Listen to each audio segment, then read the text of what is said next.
Welcome to the Fantasy Football Healers program, a show that is Dynasty Fantasy Football. Today, Colton and I are going over our Dynasty rankings at the wide receiver position. If you've missed the last 2 weeks, we've already gone over quarterback, running back, now wide receiver, and then next week, of course, the tight end position. But before we do so, we have to let you know we are now infused by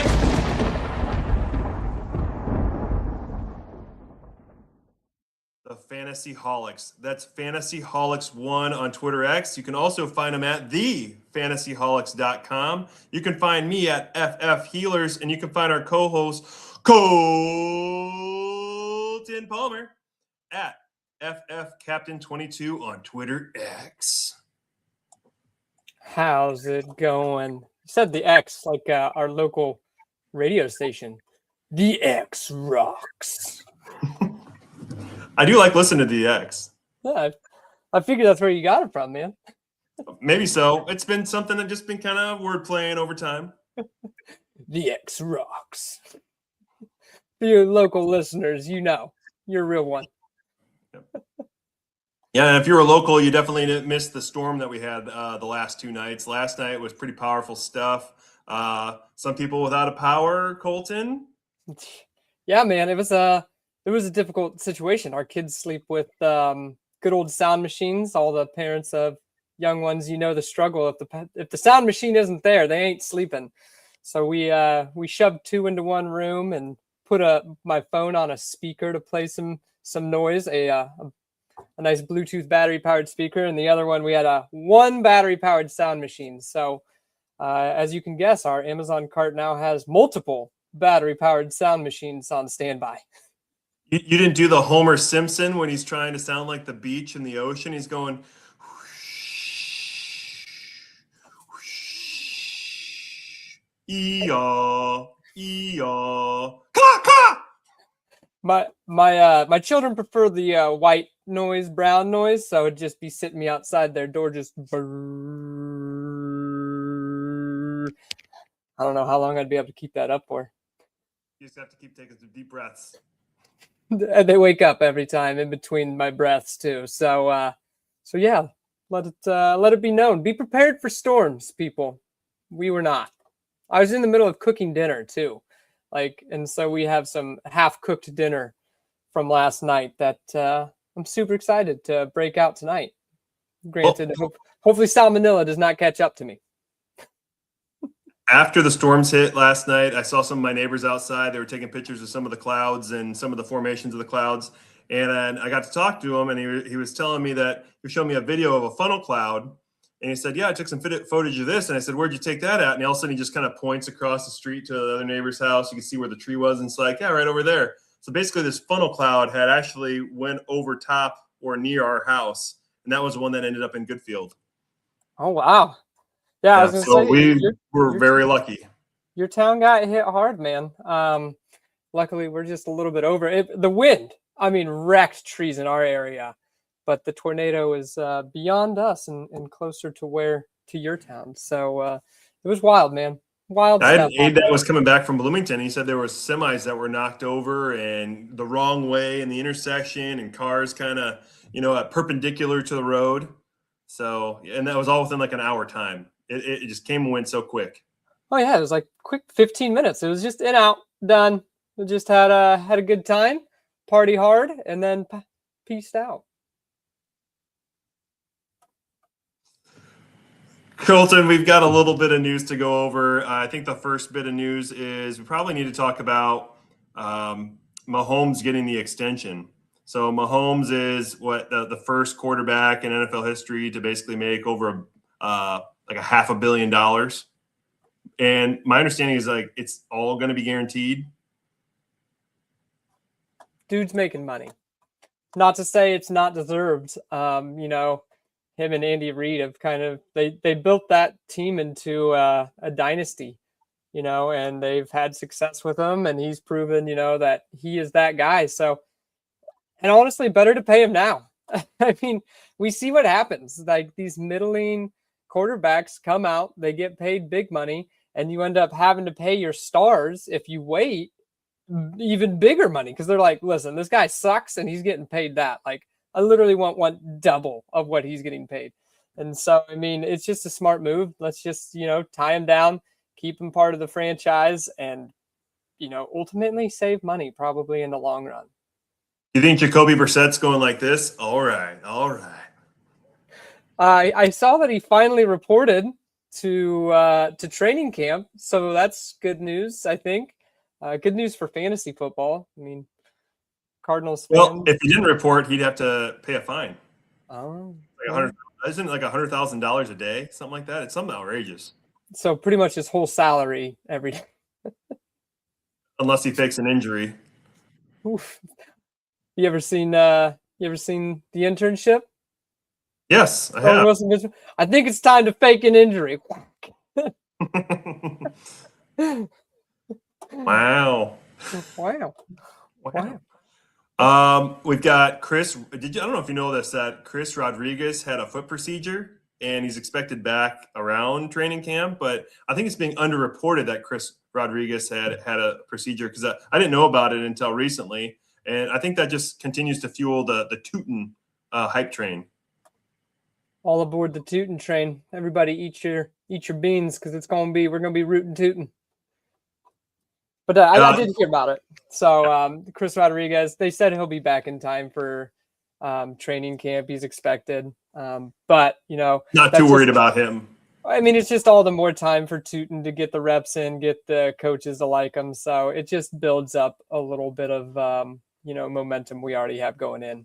Well, Rodriguez is not going to be helping any of our fantasy teams. But a few guys that might help our fantasy teams. We're going into wide receivers now, because we're going to be going into the dynasty wide receiver rankings. So I got 3 little bits of news of wide receivers. First being Jalen Coker gets a 3-year, $35 million extension with the Panthers. What do you think about that, Colton? Honestly, I think it's great. He showed last year. Undrafted. Yeah. Well, and there's actually, this is funny. A trade went down in my league last year that, I have a rule where anybody can challenge a trade, and it goes through like a committee along with the commissioners, where we're like, is it kind of crappy enough that we do need to overturn this? Like, is it a detriment to the league? Well, someone traded Stephon Diggs for Jalen Coker. I think it was either straight up or with like a second or a third attached, or a third attached or something. I think it was a third maybe attached to Jalen Coker's side. So it was Diggs for Coker and a third. And, somebody was like, listen, that's way too much on the Diggs side. And I'm like, I don't agree. I was like, I don't mind. I was like, I think I'd like Coker. And then at the end of the year, he started to show out. And, he came to be a big part when the Panthers needed to him. And I think this extension tells us exactly what the Panthers think of him, is like, hey, we want to lock this guy in. We want to keep him on our team. Because being an undrafted, I think they become a restricted free agent, meaning that, they could go to another team and find other offers. And the Panthers hold the right to match that offer or beat it. And so they could have just let it ride out. But this is telling us that, hey, we want him on our team. So I think he's going to be a big part of this game plan. And without other pass catching options, I mean, behind Tet, the wide receiver too. Yeah, it's a cheap option. Yeah, so I think it's great, and he's a cheap option in fantasy that you can go and get. You can trade an old Stephon Diggs and get Coker, Well, here's a couple young guys. Let's start with the youngest of the two. Mekhi Lemon is dealing with a hamstring injury, and he's missing some camp. So, they just shipped off A.J. Brown, and now they've got Lemon not being available at training camp and missing training camp. So how do you feel like this is going to affect him in dynasty fantasy football and then going into this year? I mean, we just talked about this, last week with Keenan Sadiq. It's a pivotal time for these rookies to get in, learn the NFL, learn their systems. I mean, they got a lot more work to do than, the veterans, because they come into a team, they are, as long as they're coming back to the same team, they're already part of the system. They already know the NFL. So it's very pivotal for these rookies to be in this training camp. So we typically see even veterans have a slow start when they miss the beginning of like the training camps and everything. It's even more, of a slow start for rookies that miss this, because they're still getting acclimated to everything. So definitely we'll see a slow start for him. I still believe in him. I still like Mekhi Lemon, but I don't know how much he was going to be, for the beginning of this season anyways. I think they're going to really lean on Devonta Smith, and I think this just boosts Devonta Smith's value here. And I'm a believer in Devonta Smith. I think when A.J. Brown was gone, Devonta Smith performed well. So I think this just boosts him and his value even more, and, makes me believe in him even more. Yeah, and then not to mention, if you're looking for more of the alternative wide receiver, let's say if you're not feeling like you want to spend up on a Devonta Smith, which I think he is the answer. I think you're exactly correct. But let's not forget they also traded for Wicks, and they also ended up getting Hollywood Brown. End up signing Hollywood Brown. So, I mean, there's two options right there. Goddard's healthy right now also. And, oh, by the way, they also got a tight end that they drafted, in Eli Stowers, that could also be thrown in the mix too, even, while Lemon is kind of sitting on the sideline. But do you think they got a Lemon out of Lemon? I don't believe so. I think he's a very talented wide receiver. But he is not going to be, an instant replacement to what A.J. Brown was. I think they're going to be looking to do something different with this offense. And, maybe they're possibly building for a future beyond Jalen Hurts too. Maybe they're thinking, let's get some wide receivers, get them established. And, Devonta Smith isn't young either. He's 27.8 years old, I believe. So he's starting to get up there in age. Jalen Hurts is starting to get up there in age. So this is, maybe somebody let's get trained up and keep our future rolling, rather than sitting on the past and what we used to have. So I think there's kind of like the Spider-Man meme and some universal things that are kind of happening here, because the Titans ended up moving on from A.J. Brown. They drafted a first round wide receiver in Burks. And then now we're seeing the Eagles end up moving on from A.J. Brown, and they're getting first round talent in Lemon. What's the parallels between Lemon and Burks? And there was so much excitement for both. And, oh, by the way, if you recall, Burks was having all kinds of allergic reactions, and he was unavailable for training camp his rookie season. And now we have Lemon, who's unavailable because of other health concerns with his hamstring. The worlds are colliding again. The difference is, I believe the Eagles are a well-ran establishment. They also just traded A.J. Brown away for what they pretty much paid for him. So I'd say that's a pretty good trade-off for them. They got to rent him for a fifth, third round swap.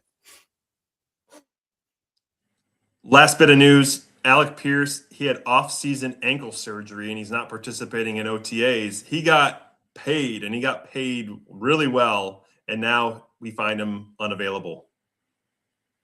Classic. Just absolute classic garbage. I honestly fire the Colts GM. I'm just not a fan. I just don't know what he's doing. It just baffles me, man.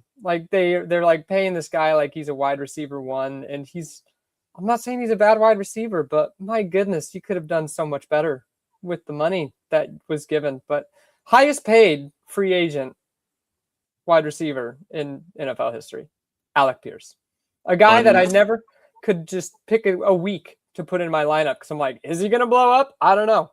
I have no idea. 45 catches. Let's pay him big money, guys. He's not that guy. We will see here where we have Alex Smith, Alec Pierce ranked. He might be, back there by Alex Smith. I don't see him on your board yet, and I'm scrolling down. Yeah, he's going to be a little ways down. I'm more of a Josh Downs guy, so we'll see here. And we were both really high on Tyler Warren. They don't even know who their starting quarterback is yet. I have Downs above Pierce. Oh, I'm sure I do too. I'm sure you do too. We'll get to it. We'll find out though.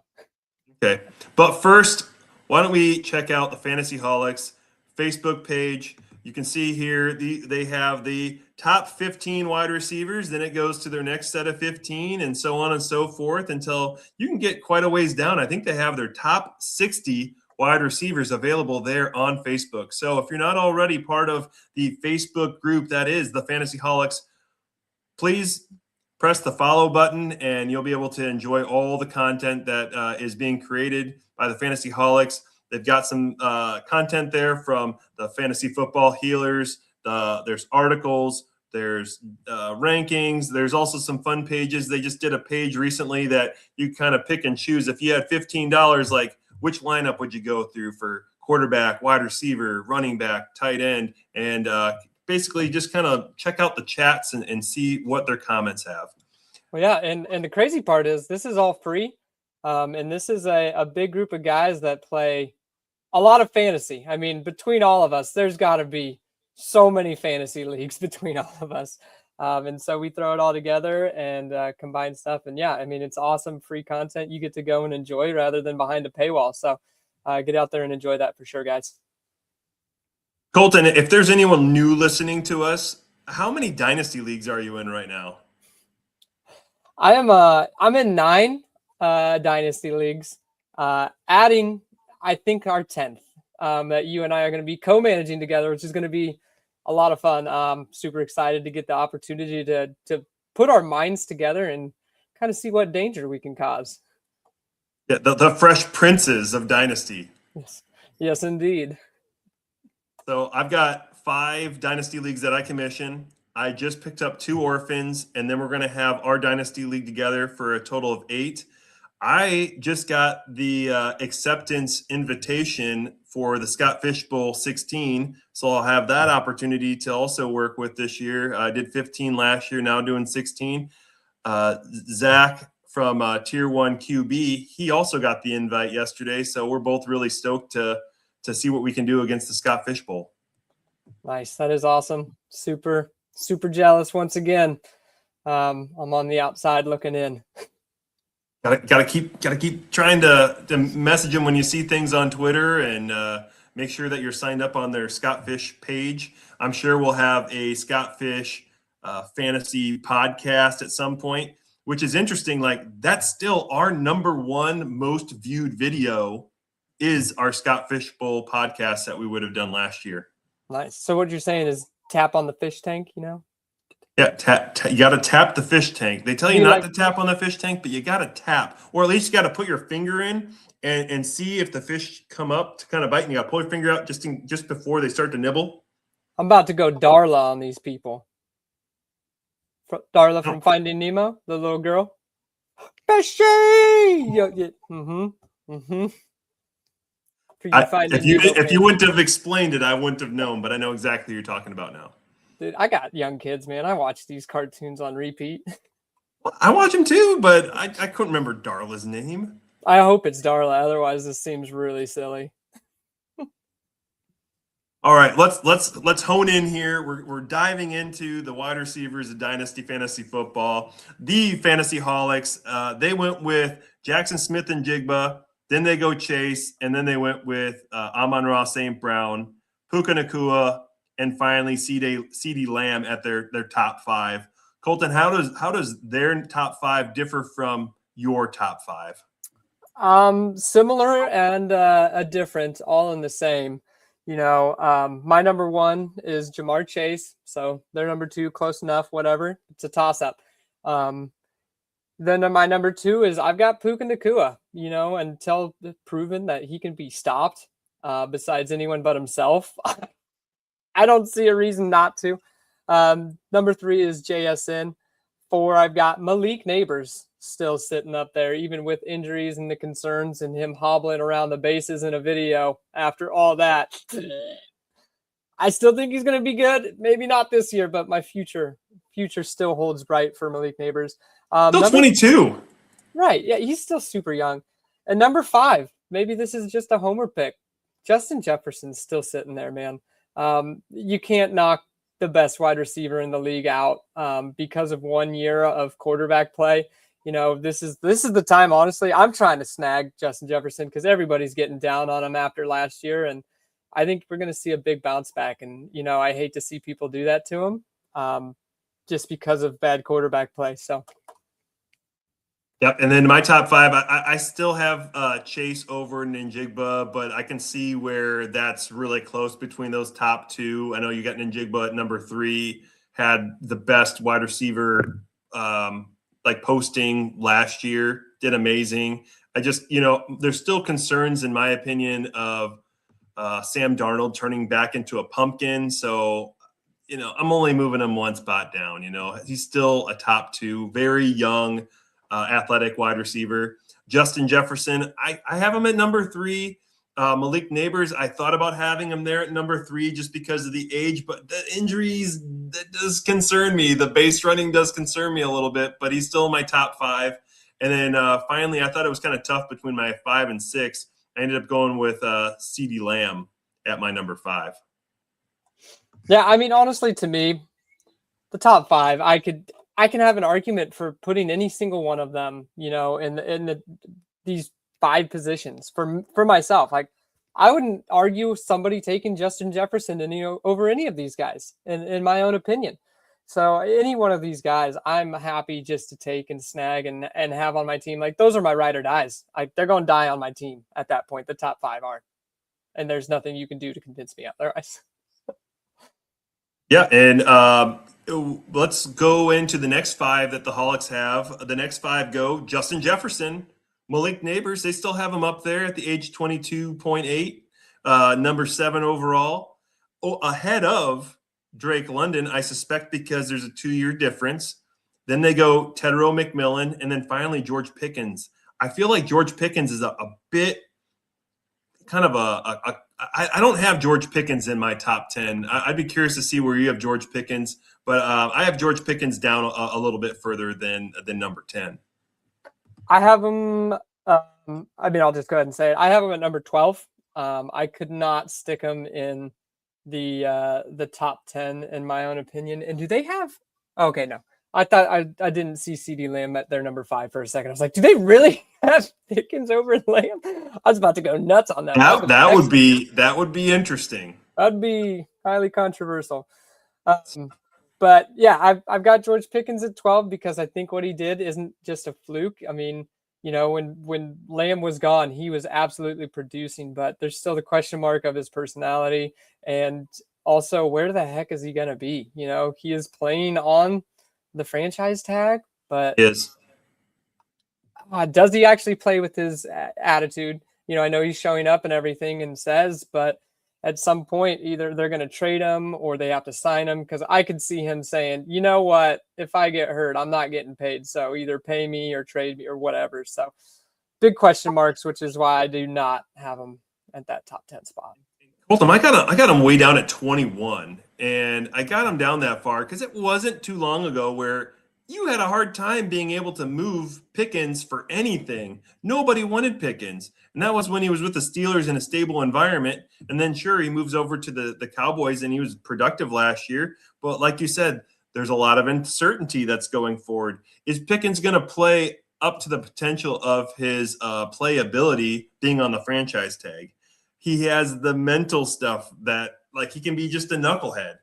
And,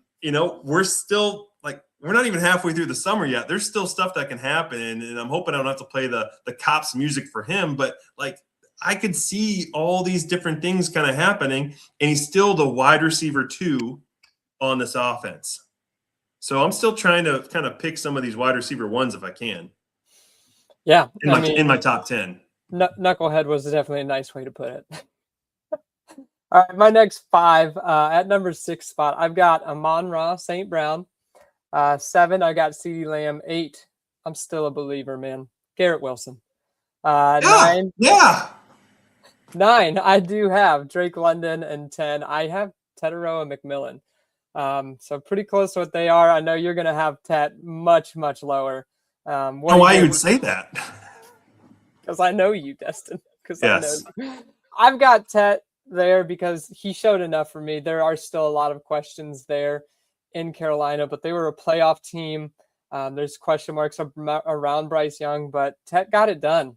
Especially he showed up when it mattered towards the end of the year there, showed development. He is the only super consequential wide receiver there. Jalen Coker, I think, helps keeping him there and opens up the field a little bit. But he's still Jalen. I'm not worried about Jalen Coker stealing a whole bunch of targets from him. So he's an option. He's the biggest option, the best option there in Carolina. So I'm keeping him at my top 10, especially because of his youth too. He's still very young. It's a Bryce Young problem for me, and it's not so much that Tet doesn't have the ability. It's Bryce Young, Okay. and you've got Tet at your number 10. I got him down to 26, and I've got him down that far because I don't trust the Panthers offense, and I don't believe that Bryce Young can throw the ball.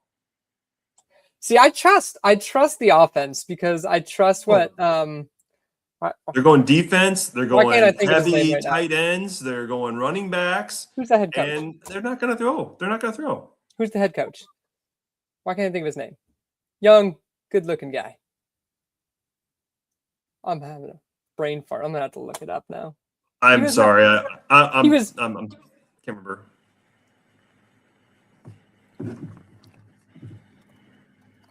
It's not Monken, is it? He made Baker relevant. Dave Canales, my goodness. Yeah. Yes, Dave Canales. I like what he does. You know, he when he was there with Baker in Tampa Bay, their offense was very relevant. We loved it. You know, Liam Cohen came in. Loved the offense. It was awesome. And then last year, the Tampa Bay offense fell off. So I think there's something with these two head coaches in Canales and Liam Cohen going to do what he did in Jacksonville. You know, I think there is something to that there in Tampa Bay. Not saying that Baker's bad by any means, my goodness, but their offense was part of the big key is why there was so much success there for those back-to-back years. And then we saw the fall off this year. So I trust Canales. And I think he'll be able to do what's right. And yes, maybe Bryce Young can't throw the ball that well, and so they don't throw it as much. But I think they're going to say, hey, when we need to throw the ball, we're going to get it to Tet. So I still see him being very useful. And, you know, maybe this is a team that moves on from Bryce Young because they're going to have to make a decision here at some point. So, and he's still young enough that I'll take the talent over opportunity. You don't think they're getting ready to pay Bryce Young now that they're saving all this money with Coker? It might be a make it or break it. You got to prove to us that you deserve it year, you know, because I think next year is his final year. So, well, they can do the 5th-year option, right? Or is that the 5th year? I think next year is his 5th-year option. Is it not? Maybe it's not. Maybe they still have 2 years left, but still, it's going to be a make or break. Yeah. What he was he drafted the year before Leggett? I believe so. Yes. So then next year is his 5th-year option. So that's because Leggett, I think, has 2 more years before he breaks out. We're still waiting on that. He gets 5th-year breakout. He gets 5 years to break out. That's fine. That's why I got the 5th-year option. They wanted to draft him at 32 overall. I mean, you're right in line there with the Holics when it comes to Tet. I'm just not a fan of Bryce Young. Tet again. It's not a Tet problem. It's more of the Panthers being the problem. My number 6 is Amon-Ra St. Brown. Again, I had a hard time ranking Amon-Ra versus CeeDee Lamb. I ultimately went with CeeDee Lamb as he was kind of a wide receiver 1 first. And now CeeDee, again, he does have some of the competition there with Pickens, but he's still proven to be a very good player. Amon-Ra St. Brown, he is a very reliable receiver. Then I had Drake London, and this is where I had Puka. What? 3 years in a row, he's finished as the wide receiver 3. I mean, I understand why they've got him at Amon-Ra. Yeah. CD? No, Amon-Ra. He's finished. Amon-Ra was 3? 3 years in a row, number 3. Wow, that's impressive. So maybe I should have had him at number 5 then instead of number 6. Yeah, I mean, he's just so consistent, man. All right. I'm changing it. I'm going to be changing it now. Amon-Ra is number 5. CeeDee Lamb is number 6. Then I go Drake London. I got Puka at 8. My number 9 is Lad McConkey, and my number 10 is Garrett Wilson. I was really surprised to see that you had Garrett Wilson at your number 8. I love that there's another believer of Garrett Wilson out there, and it's not just me. Dude, I love him, and I have him everywhere because he became such a cheap asset. Everybody is like, Garrett Wilson was supposed to be the next Jamar Chase, you know. He was supposed to be the next Jamar Chase, Justin Jefferson, the guy that popped into that tier 1. And he's had terrible quarterback play and just wasn't able to rise to the occasion. So everybody just all of a sudden was like, you know what? I don't like Garrett Wilson anymore. And I bought the crap out of him. Let me tell you what, man. because I'm a believer, even with the terrible target or the terrible quarterback play with last year, he was just eating like over 150 targets. He was eating and destroying in fantasy football with all the targets he was getting, and that nothing has changed. And so my opinion, Garrett Wilson, man, is just an undervalued person right now. So with the discrepancy between us and the rest of the fantasy football community, go and buy him because he's such a good player. He demands targets. He gets the targets, and right now it's cheap. And for another year, he'll be cheap because it's not like it's going to be super crazy this year, but his value can only go up. Still super young too. 2 years ago with Devontae Adams on the team, I think he had 125 targets with Devontae Adams on the team. Poor quarterback play.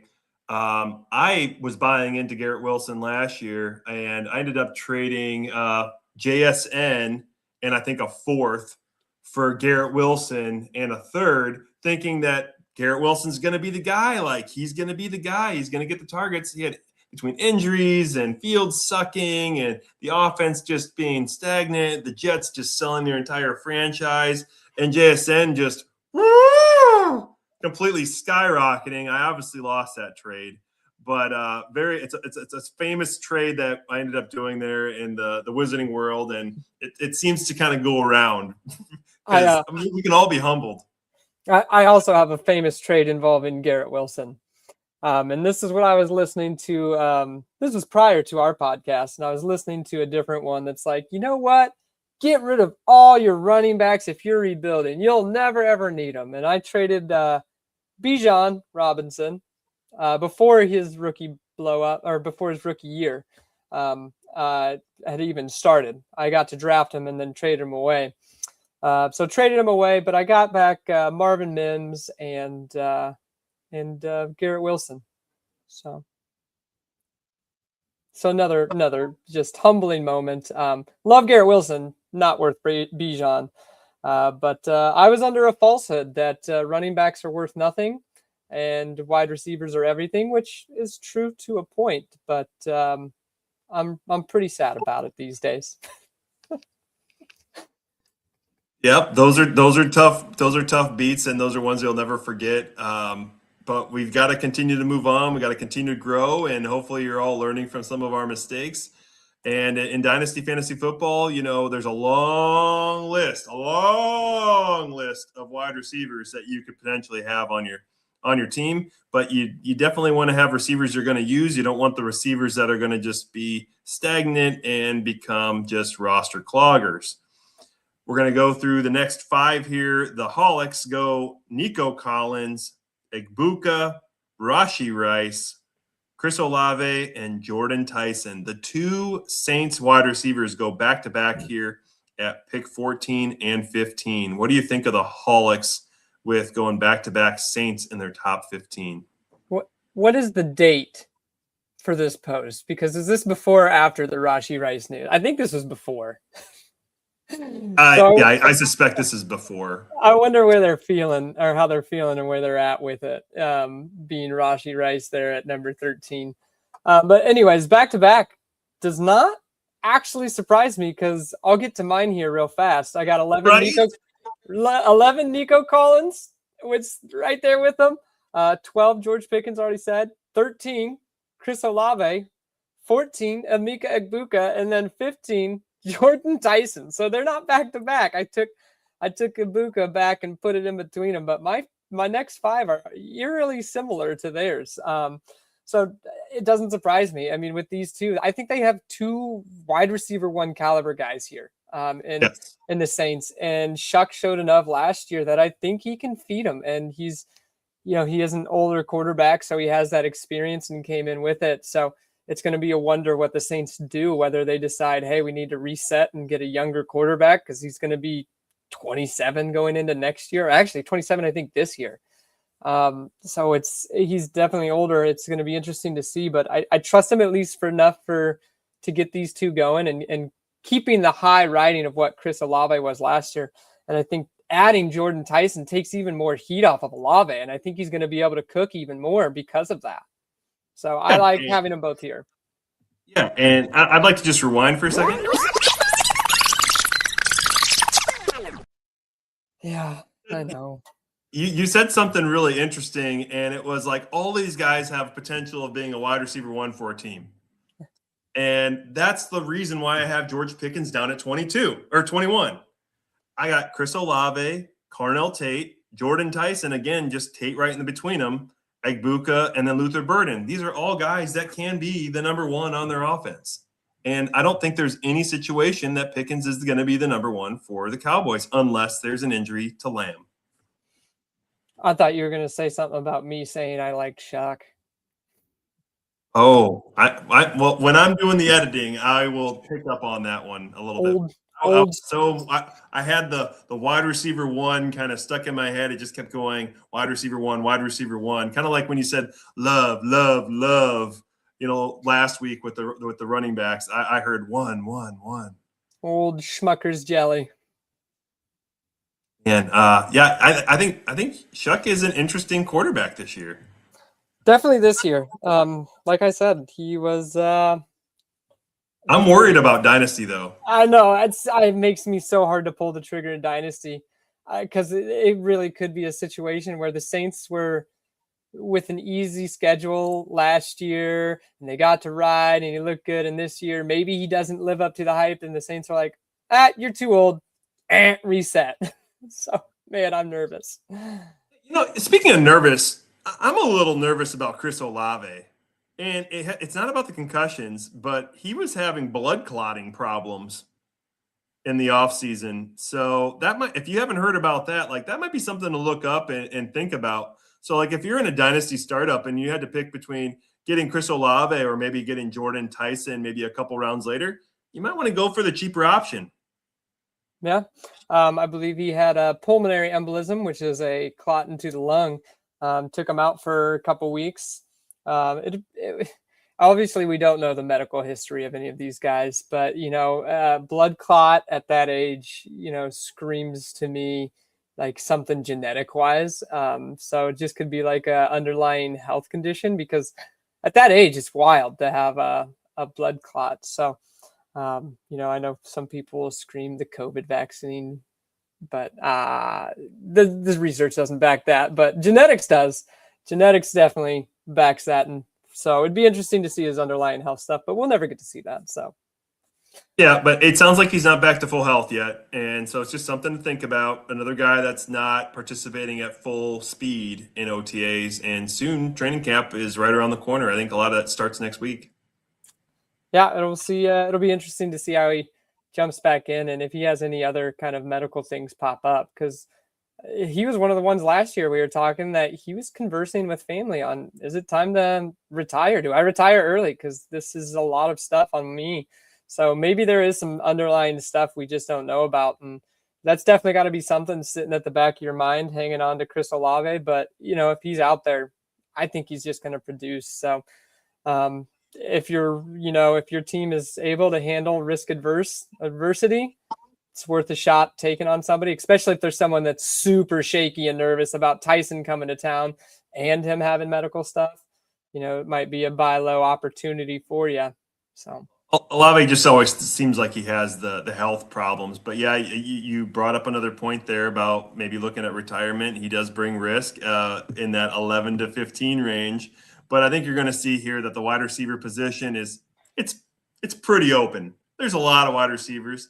Teams are passing the ball around more now than what they ever have. And so wide receiver ones are becoming less opportunities because the wide receiver twos and the wide receiver threes and the tight ends are starting to get they're starting to spread the ball around a lot more. Yeah. We'll move on to the Holics next 5 and then I'll go to mine. So yeah, you want to bring up the top next 5? Heck yeah. So at 16, they have the new rookie in Tennessee, Carnell Tate. 17, the solo dolo in Philadelphia now, Devonta Smith. At 18, they got Lad McConkey. 19, we finally see our boy Garrett Wilson. And 20, Rome Odunze. Where are you at between, let me ask you that, where are you at between Rome and Luther? Well, you already heard me say Luther was my number 15. And Rome, I've got. I skipped right over it. Yeah, I've got Luther Burden down at number 15, and then if I look at Rome, I really liked Rome coming out. I've got him all the way down at number 28 now, and I had to drop him because over the last like week and a half, he started to complain about like how his foot is never going to be the same after I think he had like a foot fracture, and however it healed, it's not sitting right with him, and he's already having like this mental thing that he's bringing public about how his foot's it's never going to be the same. So that gives me some concerns. I really liked Odunze coming out of Washington, the Huskies, with Michael Penix and McMillan, and I thought he was the best wide receiver of the bunch. And now it's turning to be like, okay, are any of these players going to actually like make it right here in the NFL? Yeah, just wild. I'll go hit my next 5 real quick. And that's it looks like they're just like me and the Holics are pretty on point with each other. I mean, there's some changes here and there, but it's wild. 16 Carnell Tate, 17 T Higgins, 18 Jalen Waddle. That one might be controversial to some people. 19 I've got Devonta Smith, and 20 I'm still a believer, man, and I know you're gonna have him way lower. I don't even see him. I'm gonna have to scroll. Oh no. I'm not sure where Waddle is. Marvin Is that where Harrison. you're looking? No, Oh, Marvin my. Harrison Jr. Oh, he's down to 48. Yeah, that's what I figured. Don't worry, he's still top 50. Marvin Harrison Jr. here at number 20. I'm still a believer. I think the talent's there.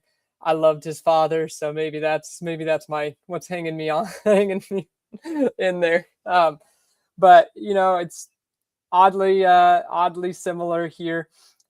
These are some guys that I am actually just kind of taking more bets on. You know, Jalen Waddle coming into Denver, a new opportunity, new situation to a quarterback and an offense that we like with not a lot of target competition. You know, the reason I've got him up there is, you know, a lot of people are like, yeah, it's Jalen Waddle. You know, everybody forgets at one point in time, I think it was rookie year, maybe a sophomore season. He was a wide receiver 7 though. You know, in this offense, we saw it last year. They were looking for someone to step up. I mean, one week it was like the Troy Franklin. One week it was Marvin Mims. One Cortland. Like it was all these guys. And I think they were just looking for somebody to just make a freaking play. You know, I think they had to rely on their running game so much because they were just like, hey, we want somebody to make a play. And, you know, J.K. Dobbins was the one doing it. And so I think they were just kind of riding any high. Like a lot of podcasts and people are saying, oh, that's the way Sean Payton makes his team. He just passes the ball around. No. Does nobody remember Alvin Kamara, the star? Michael Thomas, star. Like it was people that were making plays for his team that he's like, get the guy the ball. I mean, everybody's forgetting that. They're like, oh, he just moves the ball around. No, he doesn't. Like he had stars on his team. Like, what are you talking? Did nobody remember Kamara was just a workhorse? Did nobody remember Michael Thomas was that guy? Because it's like, hey, this guy's talented. He's making plays for us. And I think Jalen Waddle can do this. He's very talented. People have forgotten because he's had struggles now coming out of Miami because we've seen Tua's not that guy. Yes. Like they literally fired somebody that was the number 1 overall pick in an offense that we loved with Mike McDaniel, who also got Tua got Mike McDaniel fired. Like, and I love his play style and calling, and I think it's going to be awesome in LA. And Tua ruined it. So I think if Jalen Waddle can get in here with the quarterback play, you know, some people are down on Bo Nix, but what Bo Nix can do well is kind of get the ball to that short to intermediate, which I think Jalen Waddle is going to absolutely dominate with. He's quick and he's fast and he's speedy, and they're just going to get the ball into his hands and let him make magic like he does. And so I am big on Jalen Waddle, and I'm just trying to buy him right now. And I know there's still like some people that are either super hyped like I am or super low. So once again, another market discrepancy that if you got some guys that are, you know, kind of offish on him, I think it's a buying opportunity because I love it. Yeah, I love what you had to say there with Waddle. With the Broncos, I do have concerns of Nix and his health and him coming back from an ankle fracture. I think that's something that's noteworthy. I think like Waddle, when you're looking at the athlete, the wide receiver, like he got there multiple times those first couple years there in Miami, and they were different. One was he got the air yards and the yak, and then the other year he just got peppered to death until he got to where he needed to get to that 1,000-yard receptions. So he is a guy. He is very dynamic. He has a slight frame. He tends to get injured a lot, and so there are injury concerns. It seems like every game he's coming out for some reason, but he always finds himself back in the game.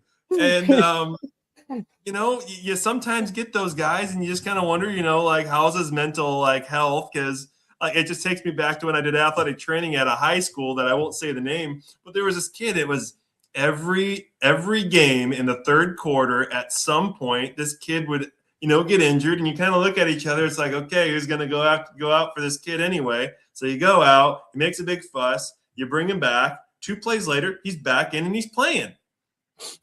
That's Waddle. 100%. You gotta make it dramatic, man.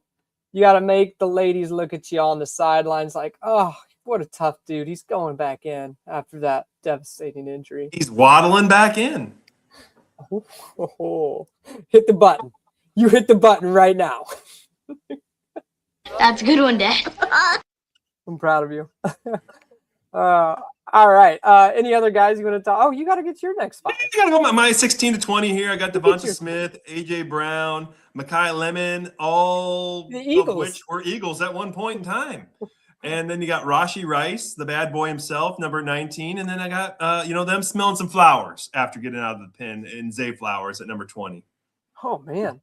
You got Zay Flowers there. Let me check out where I've got him. I know. Let me hear it. I got to find him. Oh, no. Man. Oh, no. That's not good, Colton. Oh, no. I don't think you have Zay Flowers. You don't have Zay Flowers in your I don't think I have Zay Flowers at all. I must have missed out him. On Zay Flowers. Give me, you know what? Give me Torrey Horton over Elijah Zay Flowers. No, Torrey Horton over Zay Flowers? I'm just kidding. I must have missed him. I haven't put his name in. Give me a second. I'm gonna have to do some shifting here. Even the Hawks got him in here. Zay Flowers is number I just 27. missed him.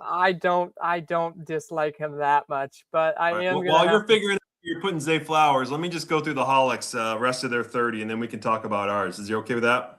Yeah. All right. So the Hawks, they go number 21, T. Higgins, 22, Marvin Harrison Jr., Mekhi Lemon. There's Waddle at number 24, still a wide receiver 2 for the Hawks.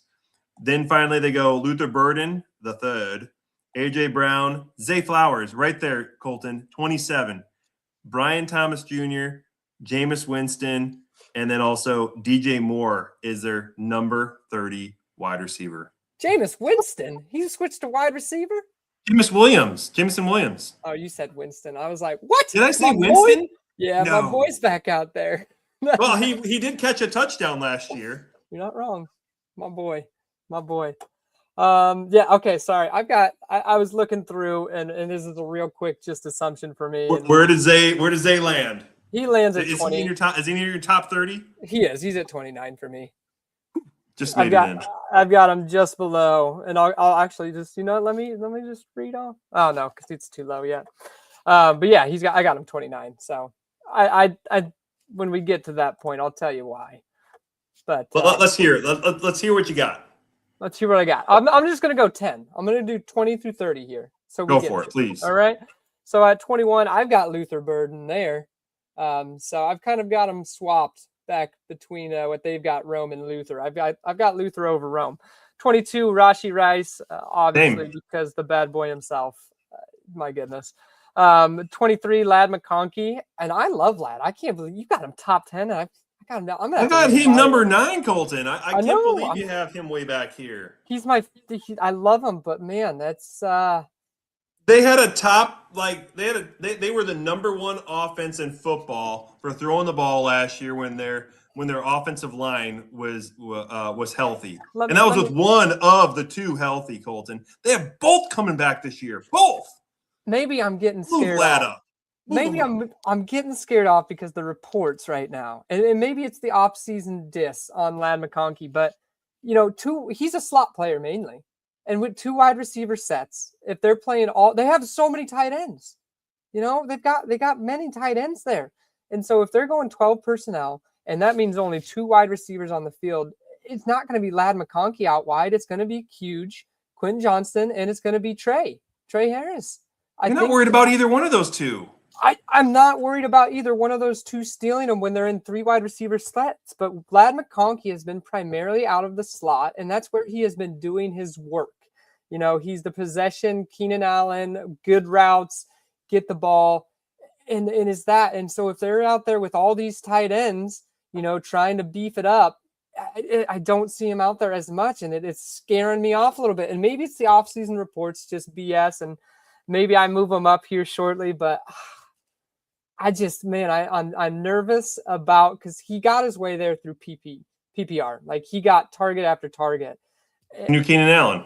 Right. Only athletic. Yes. Wow, that is a diss on Keenan Allen. Keenan Allen's not fast. It's well known he is not a fast wide receiver. And so it was just a disappointing season, and maybe that's why, because I have Lad in many places, and maybe it was just like the point, because I got to the point last year where I had to take him out of my starting lineup, and so maybe it's left a bad taste because of it.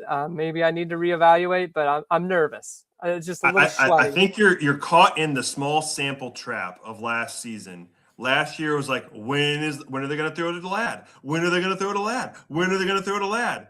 Well, their offensive line was in shambles. The running back situation was up in the air. They were trying to juggle around a new offensive scheme. Their second offensive tackle ended up going out for the season.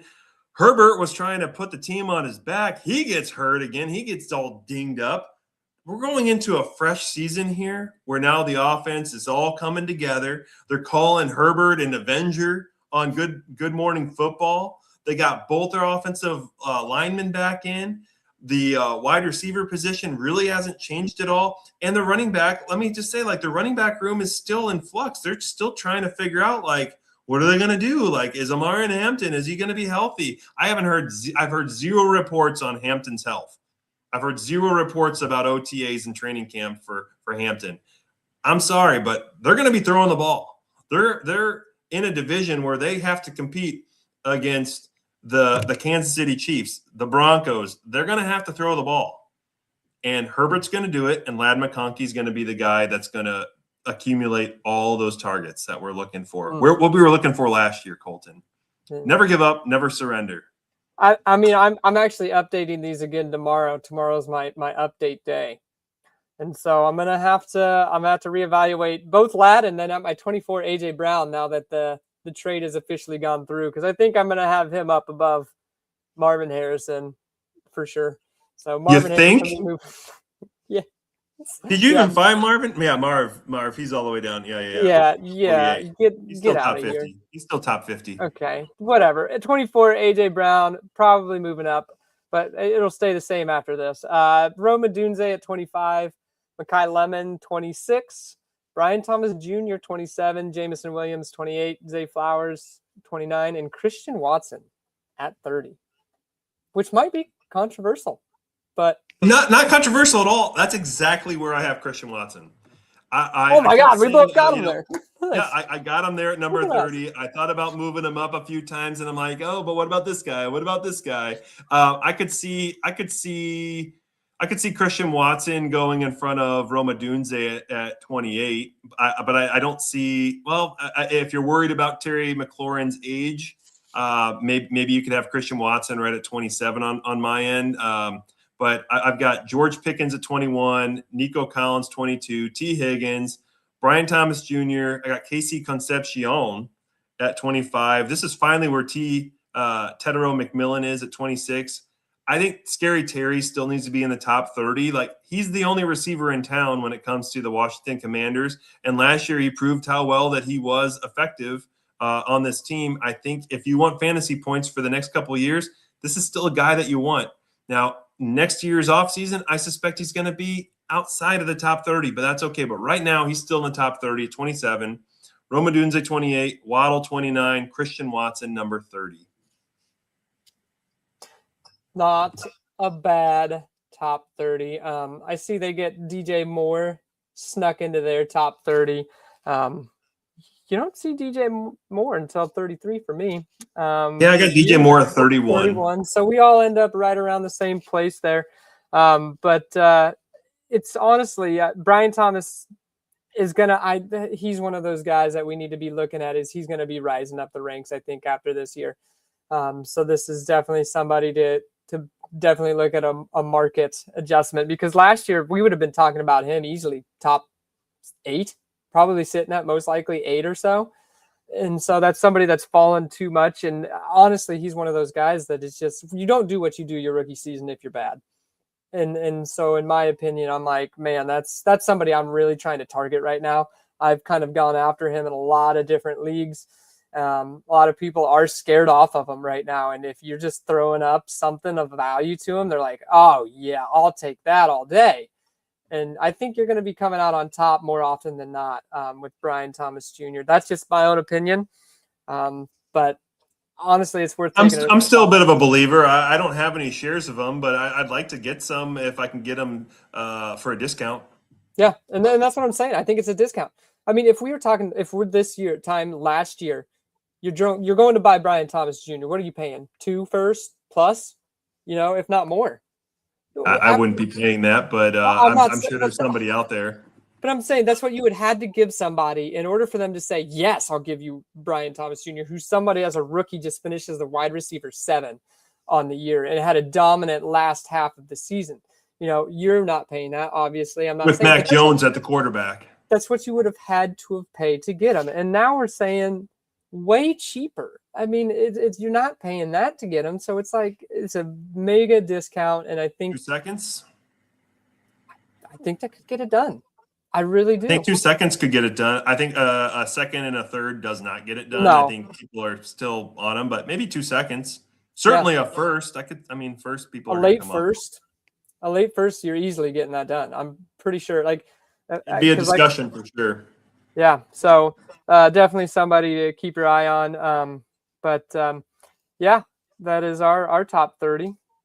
So, hey, Colton, what would you believe? I have Michael Wilson at my number 32 spot, and I got Marvin Harrison Jr. at 48. Just get out of here. Get out of here. Oh, with Jalen Coker 1 spot ahead of Marvin Harrison Jr. So stupid. Do you have any Marvin Harrison Jr. shares I can buy? None. I'll give you a third. Absolutely zero. I'll give you a third for the guy. I'm telling you what. I mean, I'd be off of him for sure. Yeah. There's a name I still want to bring up for sure if we're going to go into some definite names that we can let's throw a few names out here. I've got to go here in about 10 minutes, but we've got some time here. Let's talk about a few more players. Here's a definite market discrepancy for me, and I think this is an absolute huge one and someone you can go buy on the really cheap because he's right outside my top 30. He's sitting at 31. Jordan Addison, man. Don't exactly make that face, because are you ready for this stat? Are you ready? I'm ready, but I'm trying to find where I have him at. Rookie year in PPR finishes as a wide receiver 23. Sophomore season finishes as a wide receiver 21. Last year, 45. Everybody's making the excuse for Justin Jefferson. Justin Jefferson, great wide receiver, just terrible quarterback play. Couldn't get there. He wasn't doing he just wasn't playing. But it's not his fault. He had a terrible quarterback. Jordan Addison also had the same quarterback that Justin Jefferson was dealing with. And he's the number 2 on their team. But he was still getting it done when he was the 2 on their team the 2 years prior. He was still finishing as a wide receiver 2, both his rookie and his sophomore season. Has the same quarterback. And of course, if they're going to get the ball to someone, they're going to try to get it to Justin Jefferson. If they can't even throw the ball in the first place, they're going to be like, hey, who's the wide receiver that can catch everything? Chuck it to that guy. Just wide Jefferson somewhere, chuck it to him. He's dealing with the same exact stuff. But here's the crazier part. Yards per catch. 13.1 his rookie year, 13.89 his sophomore year. Last year, he had the highest yards per catch with 14.52. Where the discrepancy came is 10 touchdowns, 9 touchdowns. Last year, 3 touchdowns. Because the Vikings weren't scoring touchdowns last year because they couldn't throw the freaking ball in the red zone.